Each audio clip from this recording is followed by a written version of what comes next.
I am going to film some legs today, and for legs sometimes I feel like I get a little sick, so I am going to eat before, and I like to eat kind of a lot before I do legs, at least a little bit of carbs, but mostly just a lot of volume. And then something that I think helps is eating a good hour or so before your workout. So what I'm going to do is I'm going to come over here and I'm going to show you a quick omelet, and if you follow me on Instagram, you saw this already, but I think it's worth going over again. So first, just preheat this stove top, and then just throw a skillet, and then I'm just going to use about half a tablespoon of butter just to melt this up.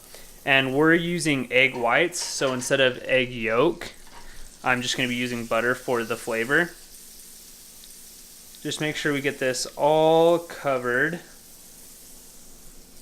And I'm going to be cooking this on about medium, a little more than medium.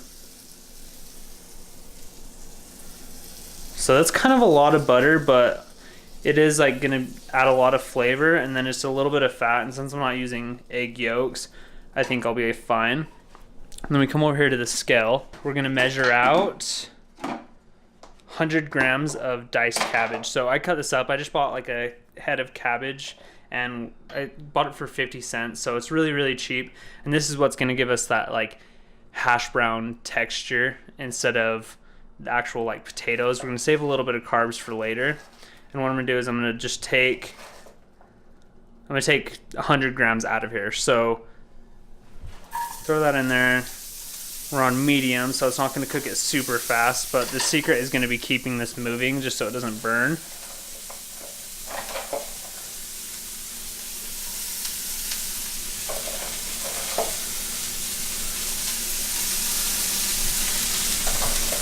Let's see. I mean, let's just use the rest of this, to be honest. And that would be 113 grams.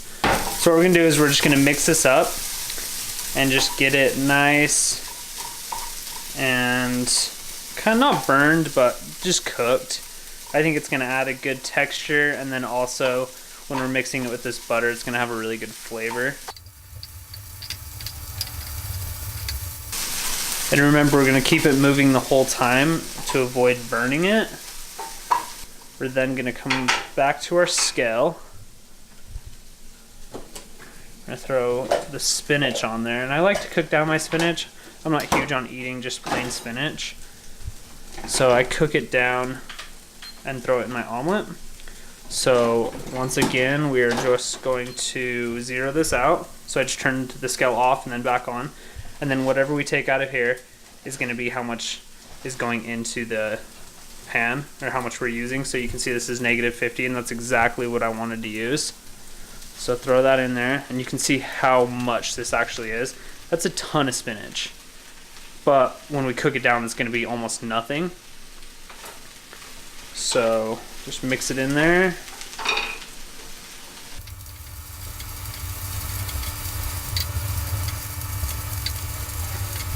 So one thing that's nice about the cabbage is it doesn't really cook down like the spinach does. So it's still going to give us a ton of volume.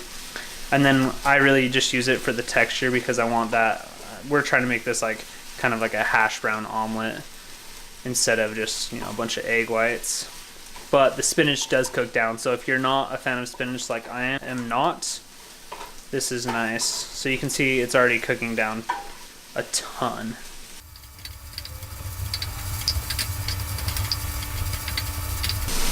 Okay, so after we get done mixing that around, this is probably going to be a good time to set our oven. We're going to set it to broil, and what that is it's just heat from above instead of cooking from the bottom.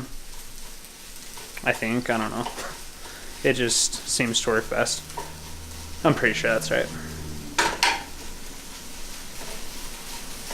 So once that's mixed around, I like to mix it evenly just so every bite is kind of the same. You get the same amount of spinach and the same amount of cabbage, the best you can, obviously. So mix that around, make sure it's all even, and then we're going to come back over to our scale. We're going to put our egg whites on, take the cap off, and then what we're going to be using 5 servings of this, And each serving is, oh, it's really hard to see. Each serving is 46 grams. I hope you can see that. So what we're gonna do is 5 times 46 is 230. So put it on, it's gonna be 0. When we take it off, it'll go negative 480. We want it to say negative 230. So come over here and pour what you think would be about half. Wasn't even close. So add a little bit more, put it back on. Need about 30 grams. Getting close. That's probably about right. Okay, so negative 233, it's perfect. So what we're gonna do is we're just gonna let this cook. We're not gonna touch it, we're gonna let it do its thing. And once the edges get all cooked and the bottom is cooked, you're gonna see the top is still runny. So I will check in with you then. It will probably be about another 2-3 minutes. Okay, you can see that everything is set up mostly except for the top. You can see the top is still runny when I shake it around like that. You can also just take your spatula and kind of go around, and you can see that underneath is cooked, and that's what we want. So this is your time to season it. I'm not gonna season mine really, I'm just gonna throw a few things on it. So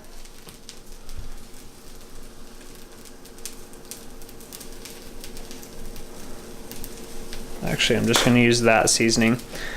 And then what we're gonna do is we're gonna take this straight from the stovetop and we're gonna put it right on the top shelf of the oven, which we already have set to broil. I'm gonna close this mostly except for right there so we can keep an eye on it. And then we're gonna wait until the top sets up until it gets a little bit golden, and then we'll know that it's done. Okay, so that was in there for about 2, maybe 3 minutes. And I check on it every once in a while. And then what we're gonna do is we're just gonna grab it. It's gonna be really hot. We're gonna pull it out and then let this just chill. Make sure you turn your stove off and then your oven as well. Just let this chill out for a minute, and then once it is cooled, we'll throw it on a plate. And then if you're gonna be like me, you're gonna throw a bunch of mustard on it. But throw on whatever you want. Remember, ketchup still has a bunch of carbs and sugar in it, so be aware of that. A good alternative to that, I use like just a little mild hot sauce, and then you can save yourself those calories and carbs. So hope you like this, and then stick around, and the leg video is coming right up. All right, guys, so after we do our warm-ups, which is either gonna be foam rolling or stretching or whatever you do, I choose to foam roll for about 10 minutes before all of my legs just to get all the blood flowing. We're gonna be doing a back squat, and we're gonna be doing 6 sets. So 1 or 2 of those sets is going to be a lightweight 12 rep, or you can even knock them out and do 15. And then you're gonna gradually go up in weight every set. So your goal is gonna be to try to hit 10 reps every time, but if you need to hit 8, that's fine. Just make sure you're going up in weight, and then once you aren't able to get 8 reps, that means you're going too heavy for this workout. Drop it back down and finish whatever you need to. Our second exercise is gonna be a close stance box squat, and notice how close my feet are. They're just in shoulder width, so they're a little bit closer than my shoulders apart, and then I'm keeping my toes straight. With the back squat, you can go back and you can see that my feet are pointed out just slightly, my toes are out. This one's going to be feet straight, and this is gonna focus more on quads. And then with the box squat, it's making it so we have to go from 0 to explosion every time. We're not using momentum at the bottom of our squat. Whereas like with a regular squat, you can go down and you can almost like slingshot yourself back up. With the box squat, you can't. So this next one is going to be an elevated hill goblet squat. And what that means, goblet squat is when you hold a dumbbell in front of you like I am right now. And then the elevated hill, I'm just throwing a weight on the ground and then putting my heels up on it. Most important thing you can remember about this one is to keep your feet the same, the same weight across your whole foot. So we're not putting more pressure on our toes, not putting more pressure on our heels. It's gonna be the same. We just wanna avoid going up on our toes or sitting too far back on our heels. So it's normal squat, but with our heels up like that, it's gonna give more pressure on our quads.